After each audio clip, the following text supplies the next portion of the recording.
51వ వచనం యేసుక్రీస్తు స్వయంగా చెప్పినటువంటి మాట, మరియు ఆయన మీరు ఆకాశము తెరవబడుట, దేవుని దూతలు మనిషి కుమారునికి పైగా ఎక్కుట దిగుట మీరు చూస్తారు అని అన్నాడు. మీరు ఖచ్చితంగా చూస్తారు అని అన్నారు. ఏంటండి?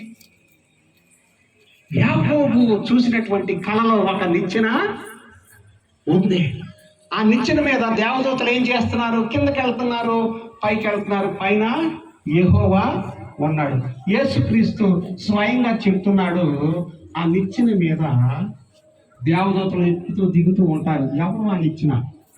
ఈ వాక్యాన్ని బట్టి ఎవరు అనంటే మనుష్య కుమారుడు, అంటే యేసుక్రీస్తు. అంటే దేవుని సన్నిధి ఉండాలి అనంటే యేసుక్రీస్తు ఉండాలి, నిచ్చెన ఉండాలి, దేవుని యొక్క సన్నిధి ఉండాలి. ఈ ఉంటే అప్పుడు అది దేవుని మందిరము అవుతుంది. ఆ బేతేలు అనే పేరు పెట్టడానికి ముందు ఆ పేరు, ఆ స్థలానికి ఉన్నటువంటి పేరు లూజు. ఆ స్థలం పేరు ఏంటండి? లూజు. లూజు అనంటే విడనాడటం, ఎడబాటు అవటము. విడనాడటము, ఎడబాటు అవటం. ఆ యాకోబు ఇంట్లో నుంచి ఎడమైపోయాడు. యాకోబు ఇల్లుని విడనాడాడు. అప్పుడు ఎవరు కనపడ్డారు? ఆ విడనాడబడినటువంటి వ్యక్తికి, ఇంట్లో నుంచి బయటకు వచ్చినటువంటి వ్యక్తికి, తనకు చెందినటువంటి వ్యక్తికి ఎవరు కనపడ్డారు? నిచ్చెన ఒకటి కనపడింది. యెహోవా కనపడ్డాడు. ఆయన స్వరము వినబడింది, వాగ్దానము ఆ స్వరము చేసింది. కాబట్టి ప్రియమైనటువంటి వారలారా, దేవుని సన్నిధిలో ఎడబాటు చెందినటువంటి వ్యక్తి ఎవరి చేత సన్నిధి చేయబడతారు అనంటే యేసుక్రీస్తు చేత. యేసుక్రీస్తు చేత. ఇంకొక అర్థము, ఆ లూజు అనే మాటకి ఇంకొక అర్థం ఏంటంటే బాదం. లూజ్ అనే మాట అర్థం ఏంటి? ఇంకొక మాట ఏంటి? బాదం. బాదం చెట్టు తెలుసుగా? బాదం కాయలు మనందరికీ తెలుసుగా? ఎర్రగా ఉంటాయి. పడినప్పుడు దాన్ని పగలు కొనుక్కొని దానిలో ఉన్న ఆ పప్పు తింటాం.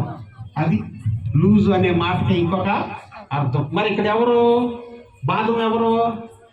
యేసుక్రీస్తు. ఎలాగ యేసుక్రీస్తు బాదము మనం చూద్దాం. యేసుక్రీస్తు మనల్ని ఎలా కలుపుతాడో, ఎట్లా కలుపుతాడో మనం తెలుసుకుందాం. కాబట్టి ఆ ప్లేస్కి యెహోవా బేతేలు అని అన్నాడు. యెహోవా ఇల్లు అని యాకోబు అన్నాడు. కాబట్టి ఈ లోకములో ఆ బేతేలు, దేవుని యొక్క సన్నిధి ఎక్కడ ఉంది అని మనం నేర్చుకుంటున్నామని అంటే, దేవుడే స్వయంగా చెప్పాడు, నాకు ఒక ఇల్లు కట్టండి మీరు అని, ఆ ఇంట్లో నేను ఉంటాను అని అన్నాడు. మరి దేవుని సన్నిధి ఆ ఇంటిలో ఉండాలి అనంటే ఏముండాలి? యాకోబు ఉన్నటువంటి స్థానంలో దేవుడు ఉన్నాడు, దేవుని సన్నిధి అయ్యింది. ఆ సన్నిధిలో ఏమున్నాయి? నిచ్చెన ఉన్నది, అంటే బాధం ఉంది, అంటే మనుష్య కుమారుడు ఉన్నాడు, యెహోవా స్వరము ఉన్నది, యెహోవా ఉన్నాడు. మరి ఈ లోకంలో ఆయన సన్నిధి ఉండాలంటే, ఒక నివాస స్థలము ఆయనకి కట్టాలంటే, ఆ కట్టినప్పుడు ఆ స్థలములో ఏముండాలి అని మనకి చెప్తూ ఉన్నాడు. మనం చదువుదాం. నిర్గమకాండం ఇందాక చదువుకుందాం. 25వ అధ్యాయము 8వ వచనంలో మనం తెలుస్తున్నాం. నేను వారిలో నివసించినట్లు వారు నాకు ఒక పరిశుద్ధ స్థలాన్ని నిర్మించాలి, నేను వారి మధ్య నివసించేలాగా అని అంటున్నాడు. ఇక్కడ ఒక ఆశ్చర్యకరమైన విషయం కనబడుతుంది. ఏంటంటే అది మనుషులతో నివాసం చేయాలనేది దేవుని యొక్క కోరిక. దేవుడు మనుషుల దగ్గరికి రావటము, వారితో కలిసి మెలిసి ఉండటం, మనుషులు దేవుణ్ణి చేరుకొని శాశ్వతంగా ఆయనతో ఉండటానికి ఆయన ఓ మార్గాన్ని తయారు చేయటం, ఈ విషయాలన్నీ కూడా బైబిల్ వెల్లడి చేస్తుంది. చాలా ఆశ్చర్యం కదా. దేవుణ్ణి ఈ లోకంలో ప్రజలు ఎదుర్కొంటూ వెళ్తున్నారు. వేరే వేరే సంప్రదాయాల్లో, వేరే వేరే మత విశ్వాసాల్లో ఎక్కడికో పోతున్నారండి. క్రిస్టియన్స్ కూడా ఎక్కడికో పోతున్నారు. ఎక్కడికి పోతున్నారు వాళ్ళు? దేవుణ్ణి వెతుక్కోవడానికి ఎక్కడ వెళ్తున్నారు? బుడదలు పోతున్నారు. దేవుని సన్నిధి ఎక్కడ ఉందన్నట్టు. వెలంగిని మాత ఎక్కడో వెలిసిందంట, సముద్ర తీరాన అక్కడికి వెళ్తున్నారు. చెన్నపట్నం వెళ్తున్నారు, నాగపట్నం వెళ్తున్నారు. వాళ్ళు జీవించే ఇళ్ల మధ్య దేవుడు లేడునట్టు. క్రైస్తవులు యాత్రలు చేస్తున్నారండి. దేవుణ్ణి కనుక్కోవటానికి యాత్రలు చేస్తున్నారు. మాలలు వేసుకుంటున్నారు, యూనిఫామ్ వేసుకుంటున్నారు. దేవుడికి ఎత్తడానికి 40 రోజులు ఉపవాసం ఉంటే ఇక దేవుడు కనపడటానికి వేరే రోజులు ఏం చేసినా పర్వాలేదు. ఉపవాసం ఉండటం అనేది ఆరోగ్యానికి మంచిదే. లావు తగ్గటానికి ఒక 36 గంటలు ఉపవాసం ఉండటం మంచిది. వారానికి 2 సార్లు. అనవసరమైనటువంటి కొవ్వు కరిగి మనుషులు సన్నబడతారు. ఆ సమయంలో మళ్ళా శక్తి పొందడానికి సరిపోయినంత ఆహారం తీసుకోవటం మంచిది. దానికోసమని మనం ఎలాంటి దండలు అవి ఇవి వేసుకొని అవసరం లేదు. అసలైనటువంటి వాక్యం దేవుని యొక్క సన్నిధి ఎక్కడ ఉందన్నా, దేవుని యొక్క సన్నిధి ఈ లోకంలో ఆయన గుడారమందు ఉన్నది. ఈ లోకంలో అలాంటి గుడారాన్ని దేవుడు చేయమని చెప్పాడు. నేను వారిలో నివసించినట్లు వారు నాకు ఒక పరిశుద్ధ స్థలాన్ని నిర్మించాలని దేవుడు చెప్పాడు. కాబట్టి ఆ పరిశుద్ధ స్థలములో 3 భాగాలు ఉంటాయి. పరిశుద్ధ స్థలములో 3 భాగాలు ఉంటాయి.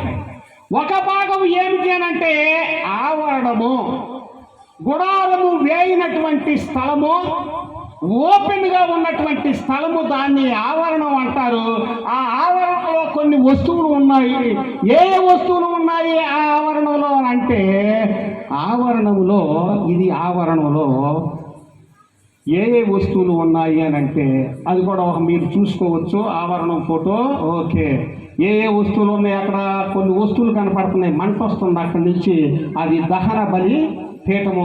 అక్కడ ఒక కుండ లాంటిది ఉంది. అది గంగాళము, నీటితో నింపినటువంటి గంగాళం. వాటి అర్థాలు నేను చెప్పను. ఆవరణంలో 2 వస్తువులు ఉన్నాయి. అవి ఏంటంటే ఒకటి గంగాళము, ఒకటి దహన బలి పీఠము. అంటే జంతువుల్ని దాని మీద కాల్చుతారు. తర్వాత ఆ యాజకుడు ఆవరణంలో నుంచి వేరొక స్థలంలోనికి వెళ్ళటానికి అక్కడ చేతులు, కాళ్ళు, ముఖం అవన్నీ శుభ్రంగా కడుక్కొని లోనికి ప్రవేశిస్తాడు. ఆవరణంలో నుంచి యాజకుడు వెళ్ళే మరొక స్థలము పరిశుద్ధ స్థలము అని అంటారు. ఈ పరిశుద్ధ స్థలములో 3 వస్తువులు ఉన్నాయి.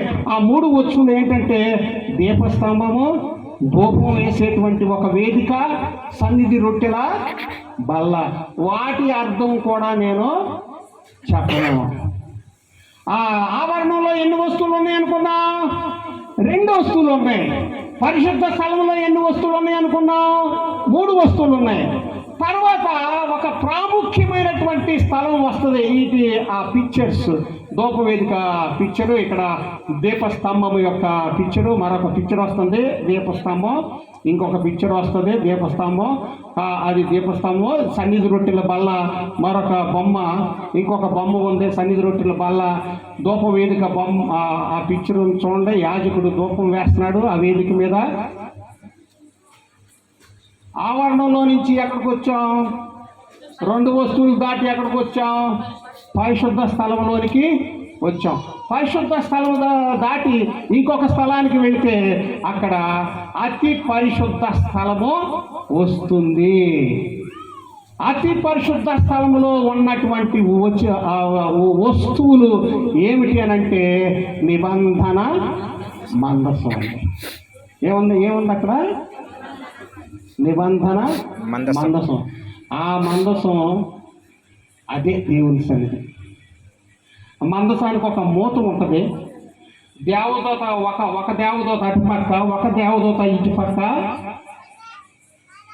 ఉంటాడు. ఆ మూత మీద వెలుగు వస్తూ ఉంటుంది. ఆ మందసం లోపల ఏమున్నాయంట? మందసం లోపల ఏమున్నాయి? ఏమన్నా వస్తువులు చూస్తున్నారు అక్కడ మీరు? ఏదో ఒక కొండ లాంటిది కనపడుతుంది, 2 పలకలు అక్కడ ఉన్నాయి, ఒక కర్ర ఉంది. అది ఏం కర్ర అంటే బాదం కర్ర. అది ఏం కర్ర? బాదం కర్ర. బాదము చెట్టు యొక్క కర్ర, బాదం కొమ్మ. అక్కడ ఒక పాత్ర ఉంది, మన్నా పాత్ర. అది అక్కడ 2 పలకలు కనపడుతున్నాయి. ఆ పలకలు ఏమిటి అని అంటే 10 ఆజ్ఞల పలకలు. అదే దేవుని యొక్క ప్రత్యక్ష సన్నిధి. ఇప్పుడు చెప్పాలి మీరు, దేవుని సన్నిధి ఉండాలంటే ఏం ఉండాలి? దేవుని సన్నిధి ఉండాలి, ఏముండాలండి? కర్ర ఉండాలి, మన్నా పాత్ర ఉండాలి, 10 ఆజ్ఞలు ఉండాలి. ఏ సంఘంలో అయితే 10 ఆజ్ఞలు ఉంటాయో అదే నిజమైన సంఘం, అదే దేవుని సన్నిధి ఉన్నటువంటి సంఘం. దాంతోపాటు ఇంకేం ఉండాలా? మన్నా పాత్ర ఉండాలి. మన్నా పాత్ర అంటే యేసుక్రీస్తు జీవాహారం అని చెప్పేటువంటి సూచన. మరి అహరోను కర్ర ఉంది, దాని కథ ఉంది. అహరోను కర్ర అంటే యేసుక్రీస్తు యొక్క యాజకత్వానికి, ప్రధాన యాజకత్వానికి సూచన. అంటే ఒక క్రైస్తవుడు 10 ఆజ్ఞలు నమ్మాలి. ఒక క్రైస్తవుడు యేసుక్రీస్తు నా ప్రధాన యాజకుడు, యేసుక్రీస్తు నా యాజకుడు, నా అర్చకుడు, నా తరఫున దేవునికి పూజ చేసేవాడు, నా తరఫున దేవునికి విన్నపం చేసేవాడు, నా ఉత్తరవాది, నా న్యాయవాది, నా వకీలు, ఆయన నా జీవాహారం, ఆయన వాక్యమే నా జీవాహారం అని నమ్మాలండి. ఆ 3 ఉంటేనే దేవుని సన్నిధి, లేకపోతే కాదు. మనందరికీ తెలుసు. నేను ఎవరి గురించి ఏమి చెప్పాల, మనందరికీ తెలుసు. కొంతమంది ఏమో పరిశుద్ధాత్మ దేవుడే, ఇంకెవరు వద్దు. కొంతమంది యెహోవాయే, ఇంకెవరు వద్దు. కొంతమంది యేసుక్రీస్తే, ఇంకెవరు వద్దండి. కొంతమంది విశ్వాసమే, ఆజ్ఞలు వద్దు.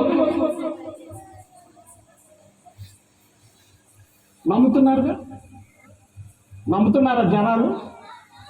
మీకు తెలుసు, మన చుట్టుపక్కల ఉన్నటువంటి క్రైస్తవ సహోదరుల్లో ఎవరెవరు ఏ విశ్వాసం కలిగి ఉన్నారని మీకు తెలుసు. కేవలం పరిశుద్ధాత్ముడు ఉంటే సరిపోతే, భాష ఉంటే సరిపోతే, ఇంకేం వద్దు అనేవాళ్ళు ఉన్నారు. ఏవో సాక్షులుగా ఉంటే సరిపోద్ది, మేము యేసుక్రీస్తు అవసరం లేదు, పరిశుద్ధాత్ముడు అవసరం లేదు అనేవాళ్ళు ఉన్నారు. మరి మాకు యాజకత్వం అవసరం లేదు, మాకు ప్రధాన యాజకుడు అవసరం లేదు, మాకు మేరీ మాత ఉంటే సరిపోద్ది, మాకు ఈ లోకంలో ఉన్నటువంటి భక్తులు ఉంటే సరిపోద్ది. ఉన్నారండి? ఉన్నారు. కానీ ఎవరి శాఖ వాళ్ళదే. అది సపరేట్గా ఉండకూడదు, కలిసి ఉండాలి. అది దేవుని సన్నిధి. సెవెంత్ డే అడ్వెంటిస్ట్ సంఘం దేవుని సన్నిధి ఎలాగా అయ్యిందో ఇప్పుడు మనం తెలుసుకుందాం. సో నిర్గమ కాండము 16వ అధ్యాయము 33వ వచనంలో, ఆ మందసములో నేను ఇచ్చు శాసనములు ఉంచాలి, నిబంధన మనసులో దేవుడు చెప్తూ ఉన్నాడు మోషేతో. ఆ మందసంలో ఏముండాలంట? ఆయన ఇచ్చే శాసనాలు ఉండాలంట. సంఖ్యాకాండం 17:10లో, అప్పుడు యెహోవా మోషేతో ఇట్లు తిరగబడిన వారిని గూర్చి ఆనవాలుగా కాపాడబడినట్లు అహరోను కర్ర మరలా శాస్త్రము ఎదుట ఉంచాలి. ఏం చెప్పాడు? దేవుడే చెప్పాడు. 10 ఆజ్ఞలు శాసనాలు ఆ మందసం లోపలుంచు. అలాగే అహరోను కర్ర, చిగురించిన అహరోను బాదం కర్ర, ఆ 10 ఆజ్ఞలు ఉంచు. ఎందుకని ఆ 10 ఆజ్ఞలు పక్కన పెట్టు. ఎందుకనంటే సంధి చేయాల జనాలని. తిరుగుబాటు చేసినటువంటి వారికి సంధి చేయాలి, సమాధానపరచాలి అని చెప్పాడు. ఇంకేమున్నాయంట మనసులో? ఏం పెట్టాలని చెప్పాడు? నిర్గమకాండం 16:33లో, కాబట్టి మోషే అహరోనుతో, నీవు ఒక గిన్నె తీసుకో, దానిలో ఒక ఓమేరు మన్నా పోసి మీ వంశస్థులు తమ యొద్ద ఉంచుకోవడానికి యెహోవా సన్నిధిలో దాన్ని ఉంచు అని అన్నాడు. సో మందసంలో ఈ 3 వస్తువులు ఉండాలి. ఉంటే అది దేవుని సన్నిధి, లేకపోతే ఇంకేంటో నాకు తెలియదు. ఈ 3 ఉంటేనే దేవుని సన్నిధి, లేకపోతే ఇంకేమిటో మనం ఊహించుకోలేం. దేవుడే చెప్పాడు, మోషే ఆజ్ఞాపించబడినట్లు ఉంచబడుటకు సాక్ష్యపు మందసము ఎదుట అహరోను దానిని పెట్టెను. మరి పాత నిబంధన గ్రంథంలో ఈ 3 గురించి చెప్తున్నారంటే, పాత నిబంధన దేవుడు కొట్టేశాడు కదా, యేసుక్రీస్తు దాన్ని కొట్టేశాడు కదా, శిలువ మీద పడి తొక్కేశాడు కదా అని చెప్తా ఉంటారు. యేసుక్రీస్తు మరణించినప్పుడు పాత నిబంధన గ్రంథాన్ని కొట్టేశాడు, చింపేశాడు, రద్దు చేశాడు అని చెప్పి అంటూ ఉంటారు. హెబ్రీ పత్రిక అక్కడ ఉంది, దాని మీద 9వ అధ్యాయం 4-3 వచనాలు చెప్తూ ఉన్నాయి. క్రొత్త నిబంధనలో ఉన్నటువంటి నిదర్శనం ఇది. అదే దేవుని యొక్క మందసంలో ఈ 3 వస్తువులు అని ఉన్నాయి అని చెప్పడానికి వచ్చినటువంటి క్రొత్త నిబంధన వచ్చిన యేసుక్రీస్తు చనిపోయిన చాలా సంవత్సరాలకే ఆ పౌలు ఈ పత్రికని రాశాడు. ఆయన ఏమంటున్నాడు, ఆయన సాక్ష్యం ఇస్తున్నాడు, అందులో 2వ తెరకు ఆవల అతి పరిశుద్ధ స్థలం అనే గుడారం ఉండెను, ధూపార్తియు అంతటా బంగారు రేకులతో తాపడిన నిబంధన మందసము ఉండెను. ఆ మందసములో మన్నాగల పాత్ర, ఆ చిగురించిన అహరోను చేతికర్ర, నిబంధన పలకలు ఉన్నాయి అని చెప్తున్నాడు. కాబట్టి ప్రియమైనటువంటి వారలారా, దేవుని యొక్క సన్నిధి ఎక్కడుందంట? ఆ గుడారంలో ఉంది. దేవుని యొక్క సన్నిధి యాకోబు కాలంలో ఉన్నది, దేవుని యొక్క సన్నిధి ప్రజల మధ్య ఉన్నది. ఆ సన్నిధి ఉండటానికి దేవుడు రిక్వైర్మెంట్ ఏం చెప్పాడు? శాసనాలు ఉన్న పలక, అహరోను కర్ర, ప్రధాన యాజకత్వానికి సంధి చేయటానికి, యేసుక్రీస్తు మన మధ్యవర్తి, దేవుని దగ్గర మన తరపున వాదించేవాడు, విజ్ఞాపన చేసేవాడు అని గుర్తు, ఏసే మన జీవాహారం అని చెప్పడానికి గుర్తుగా మన్నా ఉన్నటువంటి పాత్ర. ఇవన్నీ గుర్తులండి. ఇవన్నీ ఏంటి? గుర్తులు. క్రైస్తవ లోకంలో ఈ గుర్తుల్ని ఎవరికాళ్ళు తీసేసుకున్నారు. యెహోవాను ఒకళ్ళు తీసుకున్నారు, యేసుక్రీస్తుని ఒకళ్ళు తీసుకున్నారు, చర్చ్ ఆఫ్ క్రైస్ట్ అని ఒకళ్ళు యేసుక్రీస్తుని తీసుకున్నారు, మరి పరిశుద్ధాత్మని ఇంకొకళ్ళు తీసేసుకున్నారు, పెంతుకోస్తూ. అవునా కదా? ప్రధాన యాజకుడు ఇంకొకళ్ళు తీసేసుకున్నారు, మరియమ్మ తల్లి. అవునా కాదా? మరి దేవుని సన్నిధి ఎక్కడుందండి? అందరము చెప్పుకుంటాము దేవుని సన్నిధి ఉంది అని, కానీ దేవుని సన్నిధి ఎక్కడుందంటే ఈ 3 కలిసి ఉన్న చోటే ఉన్నది. ఆ 3 కలిసి ఉన్నటువంటి చోటు సమయాభావం వల్ల నేను చెప్పలేదు, కానీ 2 రోజులు వచ్చినట్లయితే మీకు పూర్తిగా చెప్పగలిగేవాడిని. కానీ క్లుప్తంగా చెప్తున్నాను. సెవెంత్ డే అడ్వెంటిస్ట్ సంఘంలో ఉంది. ఆ సంఘంలో ఏమున్నాయి? విశిష్టత ఏంటి? సంఘంలో సెవెంత్ డే అడ్వెంటిస్ట్ సంఘంలో విశిష్టత ఏంటి? సబ్బాతు అంటే ఆజ్ఞలని మనం సబ్బాతు కాదు, సబ్బాతు ఒకటే కాదు, దేవుని యొక్క శాసనాలు, ధర్మశాస్త్రం పాటించాలని మనం చెప్తాం, మనము పాటిస్తాం. కానీ సబ్బాతు రోజులు పాటించేసి మిగతా ఆజ్ఞల్ని పక్కన పెట్టేస్తే నేను సెవెంత్ అడ్వెంటిస్టు దేవుని సన్నిధిలో ఉంటానంటే అది కుదరదు. అన్నీ పాటించాలి. యేసుక్రీస్తు మన మధ్యవర్తి అని నమ్ముతున్నాం, ఆయన వాక్యమే జీవాహారం అని నమ్ముతున్నాం. మనం ఇంకెవరి దగ్గరికి రక్షణ కోసం వెళ్తలేదు. నా పాపాలు క్షమించబడ్డానికి ఏ బిషప్ దగ్గరికో ఏ పోపు దగ్గరికి వెళ్ళి, అయ్యా రాత్రి నేను పెద్ద దొంగతనం చేశాను, ఆ చర్చిలో ఉన్నటువంటి ఆ సౌండ్ బాక్స్ కొట్టేసి సెకండ్ హ్యాండ్కి అమ్మేసుకున్నాను, నన్ను క్షమించు అంటే ఇన్ని రూపాయలు కడితే నీ పాపాలు క్షమిస్తానని చెప్పుకోవడానికి ఎవరి దగ్గరికి నేను వెళ్ళడంలా. సరే, మనం దేవుని మందిరం ఎలా?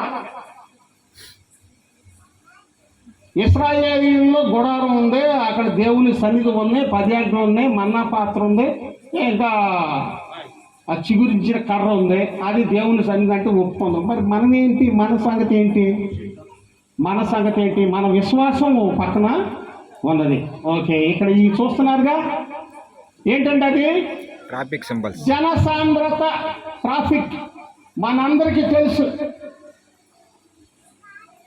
ఏంటి? ట్రాఫిక్ గుర్తులు. అవునా? ఏంటవి? ట్రాఫిక్ గుర్తులు. ఆ యూటర్న్ లాగా ఒక బాణం ఇట్లా ఉంగిపోయి ఉంది, దానికి ఒక అడ్డగీత ఉంది. దాని అర్థం ఏంటండి?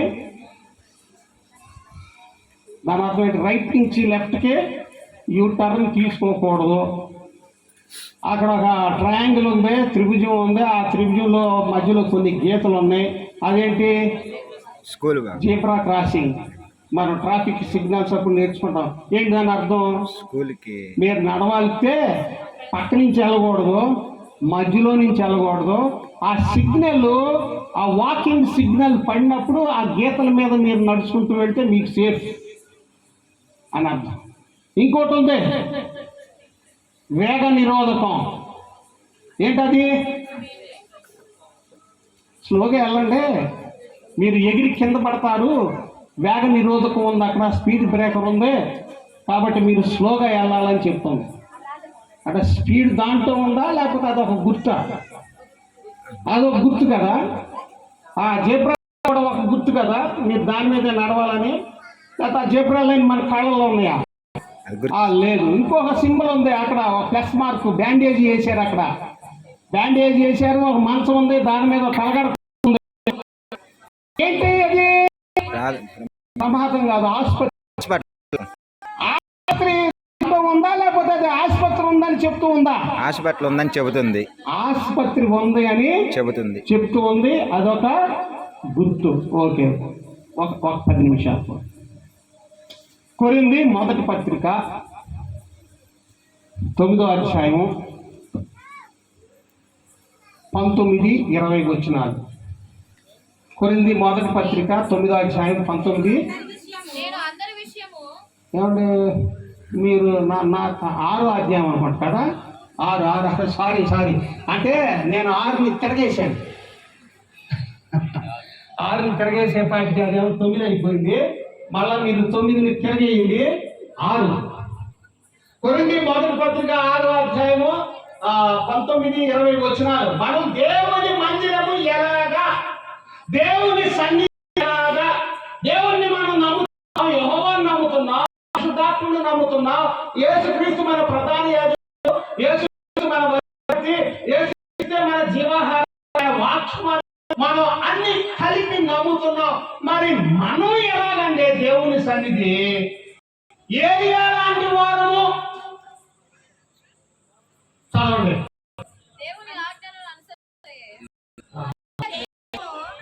ఈ దేహము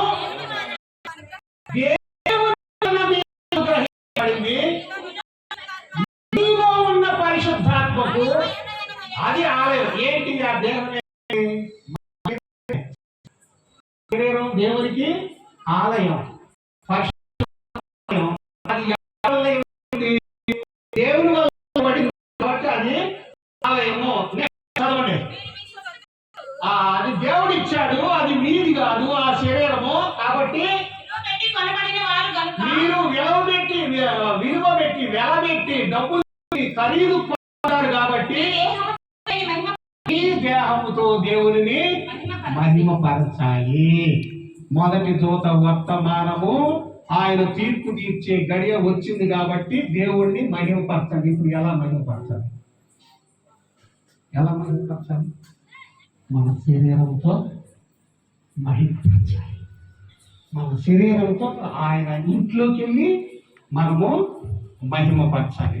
ఓకే, అది దేవుడు యేసుక్రీస్తు యొక్క రక్తము చేత మనల్ని కొనగొట్టాడు. మనము మనవారము కాదు.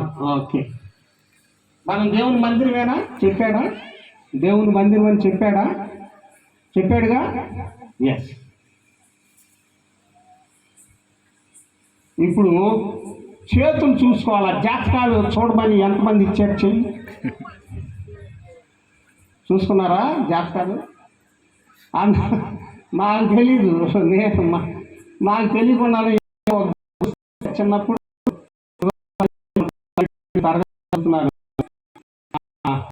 మా గారు మనవుడు అని చూశాడు. చూసి అన్నాడు. నేను కృష్ణ అన్నాడు. తర్వాత ఇంకొక ఇదిగో పెళ్లి